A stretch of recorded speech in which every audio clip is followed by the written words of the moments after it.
welcome to Supplementing Your Income Through Speaking. I'm glad you all came. How many of you, just from my own knowledge, have ever made money from the stage? You've gotten paid to be on stage at any given point in time. Good. So you are no longer speaker virgins. You've gotten your first paycheck. This is good. For the rest of you, what I want to do is give you some ideas about how to build your speaker business in addition to maybe your blog or your podcast or whatever you're doing right now. And I want to give you just a little bit of background on me really quick. We have 30 minutes. So I've got like 15 to 20 minutes of content, and I'm going to go Mach 10 with my hair on fire, which I've done a few times before. And then I'm going to leave 10 minutes or so at the end for questions, because sometimes I think questions from the audience actually give a better response than those who just prepare a bunch of content. So without further ado, I'm going to dive in. I started speaking professionally in 1999. I worked for a division of Monster.com. And I spoke to about 200,000 high school students in the first 2 years of my career. And what I can tell you is that 14-year-olds are the most apathetic human beings on the face of the earth. And what I learned was that if I could keep their attention, I could keep anyone's attention. So in speaking to 200,000 students over 2 years' time, I eventually started growing the business and ended up in 2004 writing a book with a buddy of mine called Winning the Money Game. And this was a self-published book. We first published it in 2005. It's been republished about 5 times now. There are somewhere between 25 and 30,000 copies of this outstanding at high schools, community colleges, and at the college level. So we've had a great deal of success supplementing our income with products as well as speaking. But the sole goal of us creating this was to have a speaker platform. And believe me when I tell you this, that as soon as you write and publish a book, your credibility goes through the roof in terms of getting hired as a speaker, because they're going to ask you, do you have a book? Do you have products? What is it you do? So this is part and parcel of what we do. Today, fast forward 12 years, I've been on about 700 college campuses. I make my living doing this on an annual basis, and I've made well over 6 figures for the last 8 years in this business.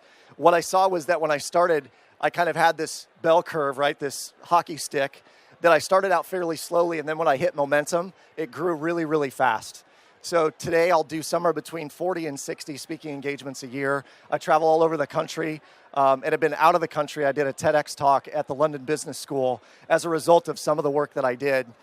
You can see that out on YouTube if you like. It's got over 500,000 views or so. So here's how I built my business and what I want to fundamentally give you the idea of. It's the idea that the more you speak, the more you speak. So a lot of people ask me, well, how do I get started? And they don't like the answer that I typically give them, which is go do some stuff for free. Because no one knows how good you are until they see how good you are. And once they know how good you are, then they'll start promoting you to their friends and families and relatives and peers, associates, what have you. So this is how I built my business. The more you speak, the more you speak. People will ask me also, what do I need? What do you really need to get started? And I apologize for the aspect ratio here. But especially to get started, you need one thing. You need a title. So a lot of folks will say, well, I really want to speak, but I don't have my talk completely filled out. I really need to work it.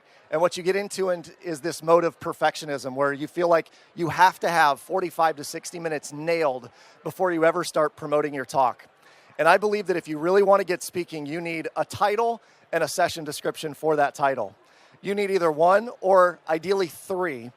And these titles are things that actually would resonate with a wide variety of audiences. Okay, so you need 1 to 3 titles and session descriptions. Secondly, you need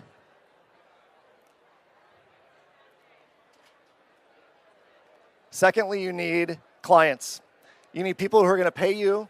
And what I'm going to do today is give you ideas of where to find those clients, people who are actually budgeting money for speakers to come in and talk about things like financial literacy. And I can tell you this, having done it for 12 years, when I started, financial education was not sexy at all. And I'd like to think that I made it super sexy over 12 years. It is a very sexy topic. And companies today are talking about financial wellness. So, corporations want you. High schools and colleges are talking about financial education because their students are completely ignorant when it comes to funding college and how to find a job afterwards that pays their bills. So there are clients out there for you, and we're going to talk about where to find them. You need marketing materials. Ideally, what you need is a one sheet, and you can see an example of one of the one sheets I had created some time ago. I had a series of programs called the Prereqs to Success because I was doing a lot in the college market, and we always talk about prerequisites. These are the prereqs to becoming successful. My theory was, and what I sold, was the fact that college makes you employable, but it doesn't make you successful. And there's a big difference. So I had 3 programs. I had networking power, I had the money game, and I had leveraging time. And those 3 programs were sort of the foundation of how I got onto the college campus. The majority of the time, I was delivering the money game because it was the one program that I loved to deliver. And if you woke me up out of a dead sleep and said, deliver slide 12 of the money game, I could do it. So it was the fact that the more you do it, the better you get. And you know where the laughs are, you know where the punchlines fall, you know when a group is getting tired and they need to stand up. So the more you speak, again, the more you speak. People who see the money game generally will tell me, that was the most fun I've ever had in an hour. And then they'll repeat half of the things that I told them throughout the hour, sometimes up to 3 and 4 years later, I think just because we've delivered it so much. So you need a one-sheet, you need a website, and you need a promo poster. And the promo poster I use on the college and high school market. And basically what that promo poster is it just says, here's who's coming to speak, here's what they've done, this is the time and the place. But the reason I created this is most high schools and colleges don't want extra work. They want you to do the work for them. So if you send them a PDF document that they can print out and put on the wall, you're going to get more butts and seats at the event. The more butts and seats you have at the event, the more successful the event from the college's perspective. So if you think about this from a numerical perspective, if a college pays me $5,000 to come in and deliver a talk and only 100 kids show up, how much is it per student that they've invested in me? A lot, yes. Some people are not math majors here. That's all right. So it's a lot. Now, what I want them to do is I want them to think, wow, we didn't have to invest a lot per student to have this person come in, and there was a major, major impact. So some of my best programs have been schools where I had somewhere between 600 and 1,000 students show up for an event.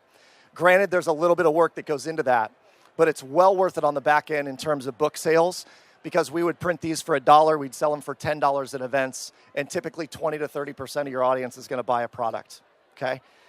So you need a one-sheet, a website, and a promo poster.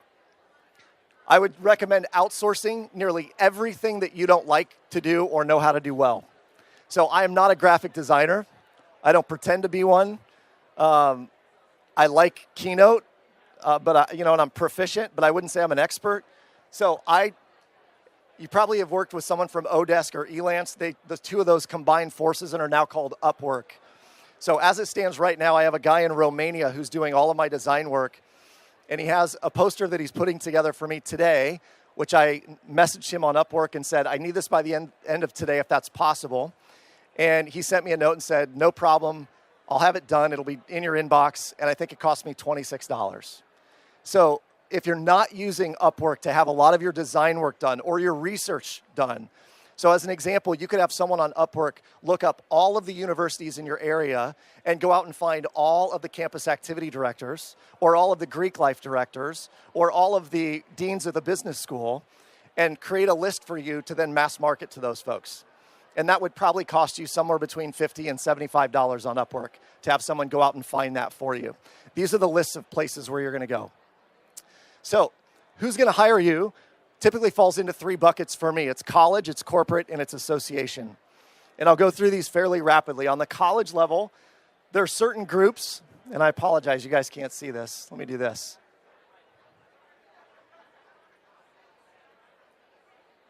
Can you see that? There we go.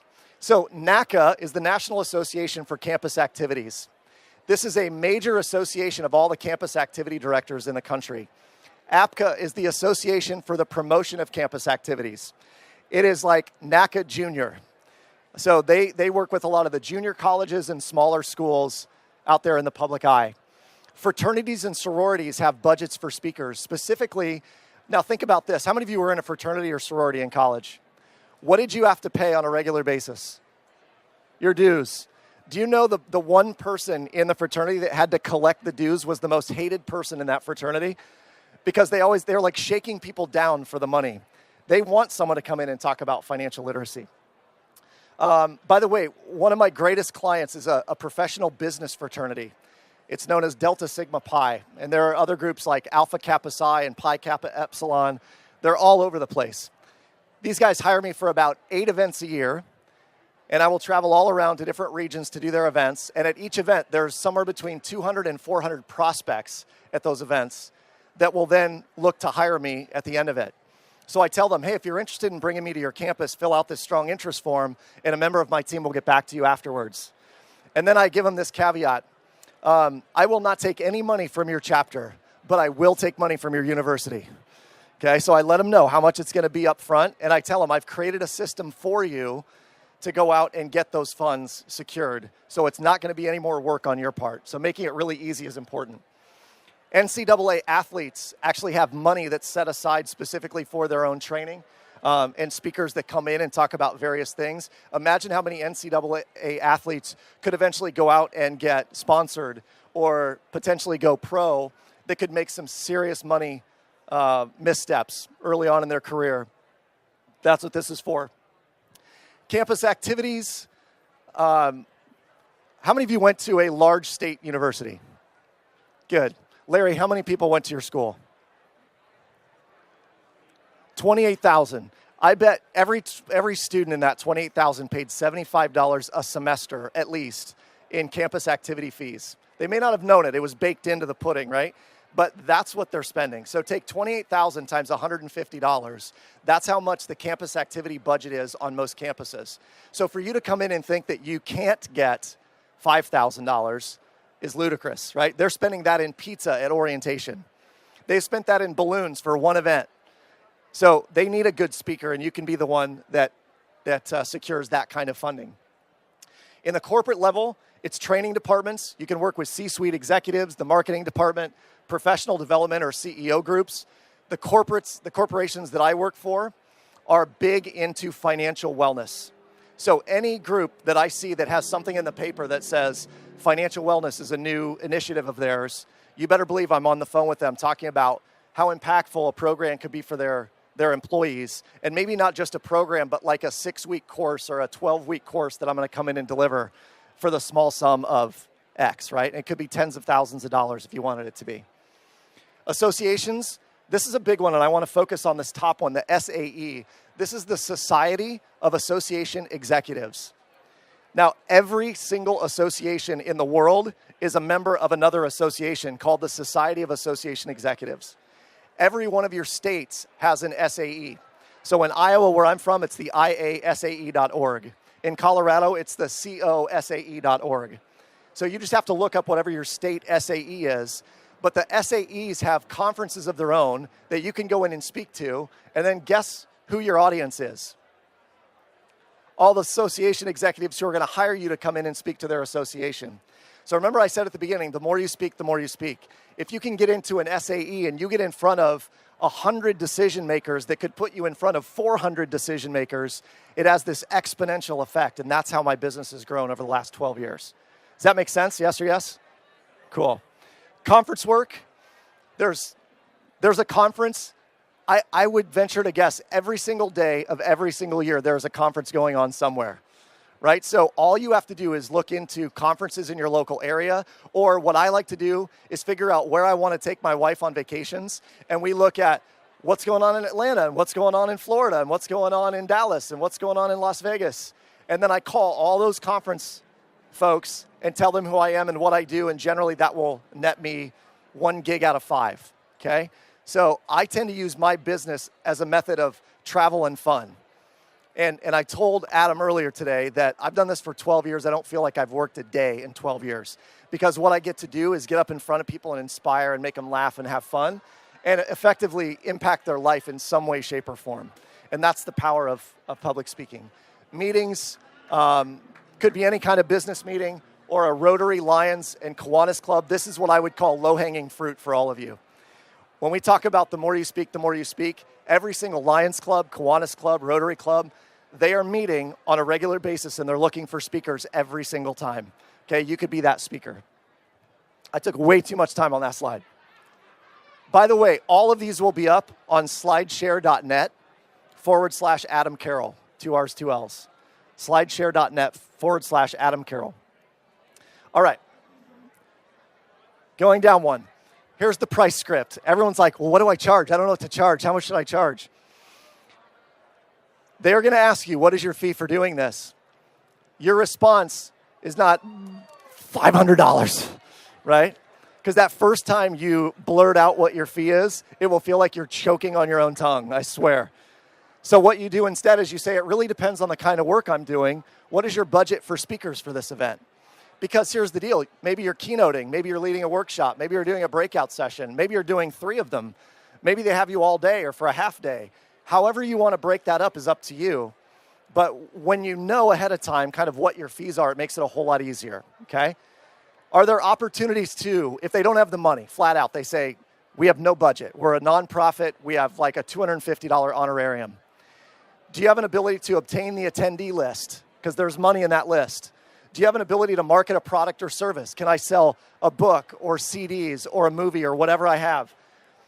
Can I blog or write an article for them to get more notoriety or more visibility to that group? And they would love that because they have a communications director that's pulling her hair out every single month trying to figure out what to write in their newsletter. So you can add content for them, and it's a value add, and they may find money for you that way. Can you gain assets like photo or video? Can you ask them, are you videotaping or do you have a professional photographer? I will do it on the grounds that you will get me the raw video or you'll get at least 15 professional shots of me doing my thing, both head on, from the back, from the side, get audience shots, get as much assets as you possibly can. Now, why would you do that? For marketing, to promote, for your one sheet. Because someone could say, well, how many groups have you spoken to? I see your headshot, but I don't see you in front of any groups. You could go to one group, get 5 great shots, and use all 5 of those on your one sheet and be like, I've been speaking for years. Look at all these groups I've spoken to. All right, so these are the kinds of assets you're looking for. Jennifer Coleman's become a really good friend of mine. She's a local photographer, but I will call her if I'm doing an event and they don't have a photographer, and she'll come in and take really awesome shots of me doing my thing. This was at an innovation event at a local community college, but I got to share the stage with guys like Damon John and Steve Wozniak. So there's a lot of power in what you're doing, even on the local level, in terms of gaining assets. All right. Here's the deal. The better you get, the more you'll get. When I started, I thought I was pretty good because I had a lot of practice. But then I got better because I listened to a speaker one time who said, always be pursuing mastery in something. And I decided at that point, I wanted to be a master of speaking. That's what I wanted to do, was master that art. So I recorded everything that I did. I had a little palm recorder, and I stuck it in my jacket pocket, or I attached it to the microphone, and I recorded every single presentation. And on the way home, I would listen to myself delivering the presentation. And I'd go, I rushed that. I should have slowed that down. I could have told this joke there. I shouldn't have told that joke there, right? And then I just started giving myself feedback on how to make it better. I perfected the art of storytelling when I delivered the talk. And I did that through watching and studying guys like Johnny Carson. And I watched things like Comedy Central and TED Talks and a variety of other media that just helped me get better and hone the craft of speaking in general. All right, 2 more. 10 minutes, thank you. All right, so here's what to study. Books, TED Talks, Comedy Central, great speeches, and what's trending. Because if you're studying what's trending on places like Twitter, and I'm always watching what's trending, I can stay up to date on jokes and one-liners and one-offs and those kinds of things. TED Talks I watch 3 times. So when I watch a TED Talk, I watch it the first time all the way through with audio and video. The second time, I mute the audio and I just watch the speaker, their movements on stage, their hand gestures, all those sorts of things. And then last, I listen to it, but I don't watch it. And I'm trying to get a sense of how are they crafting their speech so that it's really powerful and impactful. And as I start to break that down, it changes the way that you deliver your own talk as well. I pick up books like this, Dick Enberg's Humorous Quotes for All Occasions. At Barnes & Noble, when you first walk in, there's that bargain bin. I look for great joke books when I walk in because they're $3 or $4, and you come up with these fantastic one-liners. Like my favorite one is this. If I've been asked to do an event and I do it pro bono, I come in and I say, Diego called me and asked me what I think about free speech. And, I love free speech. I think it's what our country is founded on. And then Diego said, cool, I was hoping you'd come in and do a free speech for us next week. Those are the kinds of one-liners I find in some of these books, but it's about always constantly studying and honing and crafting the best message. 2 more. Don't have a book, no worries. What I would do is I would record my programs. I go to kunaki.com. How many of you have heard of Kunaki? Kunaki. It allows you to take an audio recording or a video, and they will print on demand DVDs or CDs of your product. It's professionally printed. It's shrink wrapped. It looks like a $20 or $25 item. So I will record a program, burn it to a Kunaki disk, and you can see here, I have Money in Your 20s. I have Winning the Money Game. I have a program called Unplugging the Parental ATM Machine. And obviously, that's the book. So I might even take Winning the Money Game and this audio, and I would package them together and sell them for $30 at an event. And my profit margin's like, it's $28 on a $2 product. Okay, so that's how we start really amplifying what you're making. The other way to sell these is you create an audio product and then you use a site called Gumroad. How many of you are familiar with Gumroad? Gumroad allows you to sell a product online through a link. It's super awesome. All right. By the way, the single best investment you can make is a digital, like a Sony digital recorder. It's $50. It is the best investment you can make in your speaking business. I'll leave you with this. This is a group of students that came to a conference of mine. Some of the attendees actually are here with me this week. It was called Succeed Faster. We ran it for 5 years. And our theory was this. You've got to take massive action to make awesome shit happen. You got to take massive action to make awesome shit happen. And the massive action for you is do the outreach, make the phone calls, send the emails, promote yourself as a speaker, because there are companies out there that want you to come present to them, I promise you.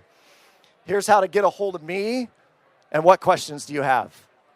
I made it with 5 minutes to spare, didn't I? Yes. Mach 10, please.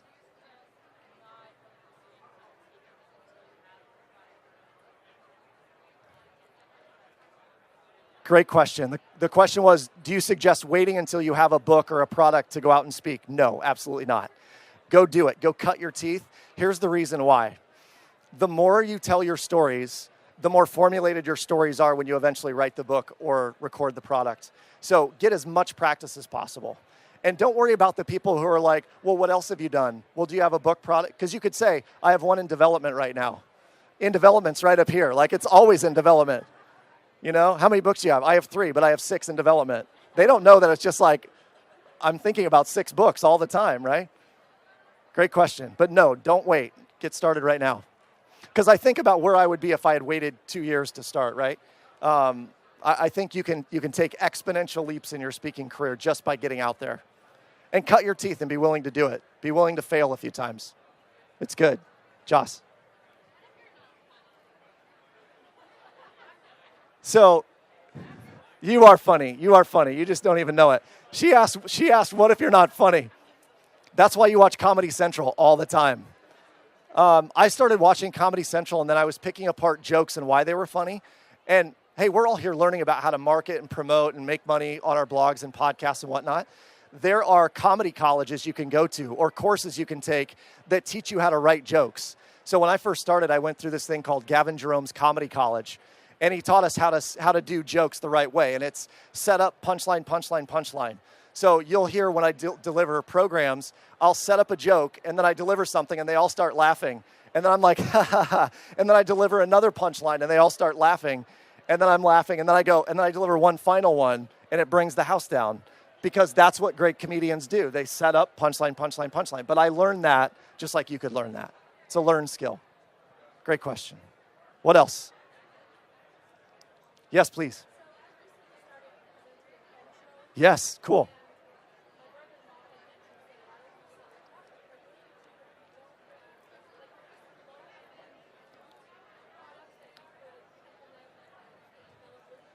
You bet. Absolutely. So the question was, are there low-hanging fruit products that you can create to maximize your revenue on a speaking gig? I would say that the number one is record yourself speaking and maybe have 3 or 4 in a series. And then that's the whole series that you're selling them. I went to Jack Canfield's Train the Trainer program 2 years ago. We spent 3 weeks with Jack. It was amazing. It's a very, very expensive program, like $20,000+ to spend time with him. But he sells the product, and the product is just him talking for 21 days. I mean, it's like 85 CDs. I'm on number 42 in my car. It's taken me 6 years, you know? But he didn't create anything different. He just recorded himself talking, and then he upsold the product. So you can do the exact same thing. You could sell worksheets. You could sell downloadable documents in a private Google folder, right?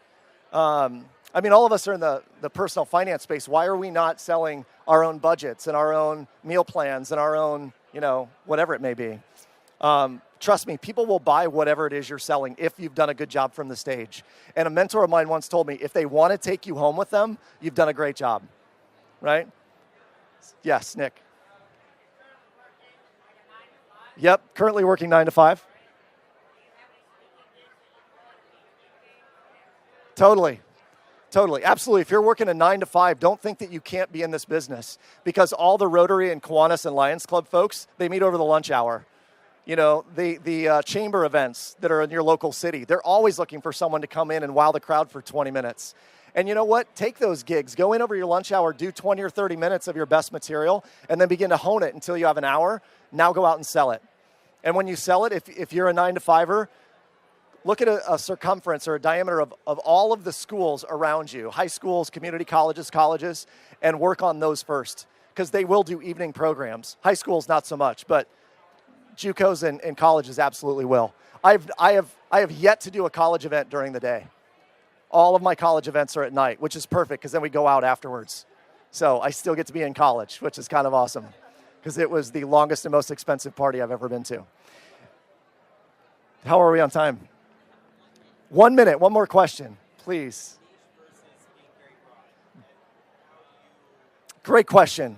David asked about niche versus very broad topics.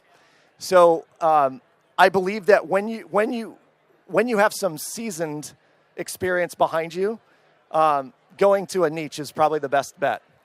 When I started in this business fraternity that I started with, I did my first event.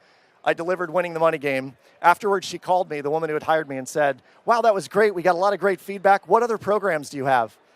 And I asked her the million-dollar question, "What other programs do you need?" And she said, "I want one on networking and time management and entrepreneurship." I'm like, "It's so weird. I have all of those."